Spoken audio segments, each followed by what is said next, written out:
तो साथियों, प्रधानमंत्री किसान सम्मान निधि योजना के 17वां इंस्टॉलमेंट से संबंधित आज के इस नई वीडियो में आप सभी का बहुत बहुत स्वागत है। तो साथियों, आज के डेट में प्रधानमंत्री किसान सम्मान निधि योजना से संबंधित दोस्तों जितने भी लाभार्थी पोर्टल के अंदर पंजीकृत है, ऐसे सभी लाभार्थियों के लिए एग्रीकल्चर डिपार्टमेंट की तरफ से दोस्तों बहुत बड़ी जो महत्वपूर्ण सूचना है वो लाभार्थियों को दी गई है, जिसमें साथियों क्लियर बताया गया है कि दोस्तों इन लाभार्थियों को पीएम किसान सम्मान निधि योजना के तहत जो 17वां इंस्टॉलमेंट है वो नहीं मिलेगा।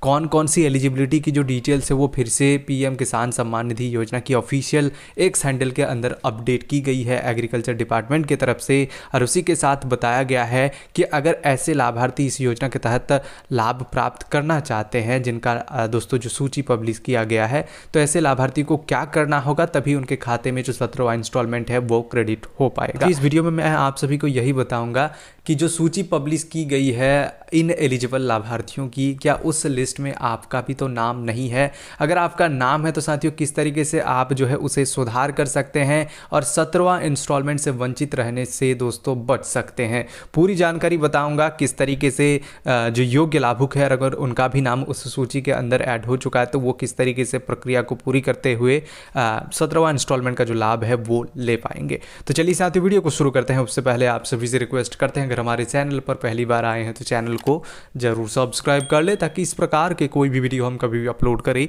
तो सबसे पहले जानकारी आपको मिल सके। तो साथियों देख सकते हैं यह है प्रधानमंत्री किसान सम्मान निधि योजना की ऑफिशियल एक्स हैंडल, जिसके अंदर एग्रीकल्चर डिपार्टमेंट के द्वारा दोस्तों काफ़ी दोस्तों तत्परता दिखाते हुए जो एक्टिव जानकारी है वो अभी प्रोवाइड की जा रही है। यहाँ पर कुछ समय पहले एक बैनर पब्लिश किया गया है जिसमें यहाँ पर आपको देखने को मिल जाएगा कि लिखा गया है कि मेरा पीएम किसान आवेदन रिजेक्ट क्यों हुआ। यहाँ पर सवाल किया गया है और उसका जो जवाब है वो नीचे दिया गया है कि किन कारणों की वजह से आपके खाते में जो पैसे आना है वो बंद हो सकता है और आप 17वां इंस्टॉलमेंट से भी वंचित हो सकते हैं। और उसी के साथ आपका जो नया आवेदन है उसमें क्या दिक्कत आई होगी, तभी आपका जो आवेदन है वो रिजेक्ट हुए होंगे। तो साथियों सबसे पहले तो बताऊंगा जो लाभार्थी इस योजना के तहत लाभ लेते हैं, ऐसे लाभार्थी अगर इन चीज़ों को ध्यान नहीं देते हैं तो वो भी जो है 17वां इंस्टॉलमेंट से जो है वंचित रह सकते हैं।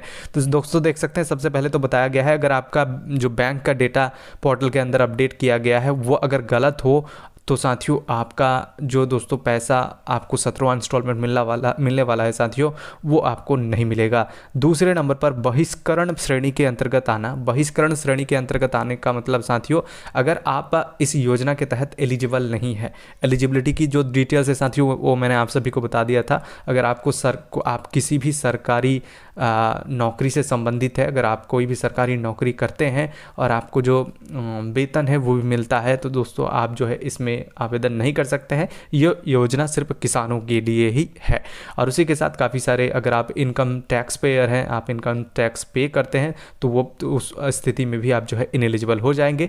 और वो स्टेटस देखने के लिए दोस्तों किस तरीके से आप जो है प्रक्रिया को कर सकते हैं, हमारे चैनल पर वीडियो अपलोडेड है, आप उस वीडियो को देखकर भी आप चेक कर सकते हैं कि आपकी जो एलिजिबिलिटी स्टेटस है उसमें किस वजह से आपका आवेदन को होल्ड कर लिया गया है।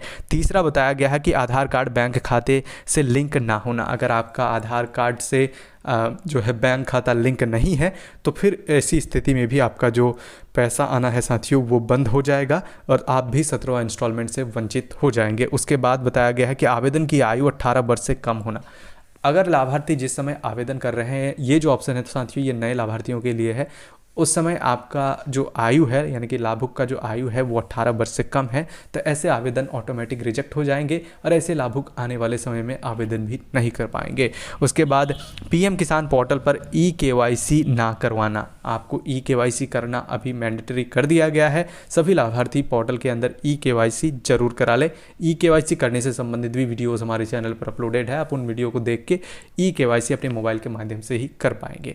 अब साथियों मैं आप लोगों को यहाँ पर बताना चाहूँगा कि ऐसे लाभार्थी किस तरीके से इन चीज़ों को सही कर सकते हैं और सबसे पहले तो पता लगा सकते हैं कि क्या उनकी भी प्रोफाइल के अंदर कोई ऐसी समस्या उत्पन्न हो गई है या फिर नहीं। तो साथियों इस जो यहाँ पर लिस्ट दिए गए हैं इसमें और एक भी लिस्ट है और एक भी डेटा है साथियों, ज़मीन विवरण साथियों, लैंड सीडिंग जो होता है, अगर आपका लैंड सीडिंग नो है, अगर आपके प्रोफाइल के अंदर ज़मीन से संबंधित जो डिटेल्स है वो सीड नहीं किया हुआ है, फिर भी आपको पैसा आना बंद हो जाएगा। तो साथियों इन चीज़ों को चेक करने के लिए आप सभी को पीएम किसान सम्मान निधि योजना की वेबसाइट पर जाना होगा। वहाँ पर अपने रजिस्ट्रेशन नंबर के माध्यम से आपको पोर्टल को ओपन करना है और उसके बाद साथियों आपको अपने प्रोफाइल में देख लेना है कि कहीं पर भी आपका इनएलिजिबिलिटी का जो डिटेल्स है वो तो मेंशन नहीं किया गया है। अगर आपको इनएलिजिबल कहा गया है तो दोस्तों क्या रीज़न दिया गया है वो आपको चेक करना है। और अगर आप एक योग्य किसान हैं फिर भी आपको उन चीज़ों में दोस्तों इनएलिजिबल किया गया है तो साथियों आपको क्या करना है, अपने प्रखंड कार्यालय में चला जाना है। वहाँ पर अपने आवश्यक दस्तावेज से संबंधित जो भी जरूरी दस्तावेज होंगे उसे आप ले जाएंगे और अपने प्रोफाइल में फिर से उसे सीड करा देंगे तो दोस्तों आपका जो प्रोफाइल है वो फिर से एक्टिव हो जाएगा। बाकी आप सभी को चेक कर लेना कि आपके बैंक खाते में आधार कार्ड लिंक है या नहीं, आपका KYC किया हुआ है या फिर नहीं।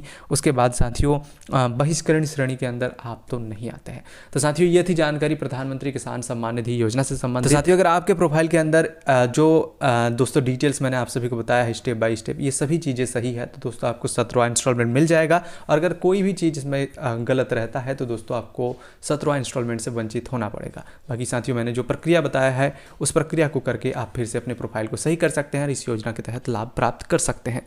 धन्यवाद।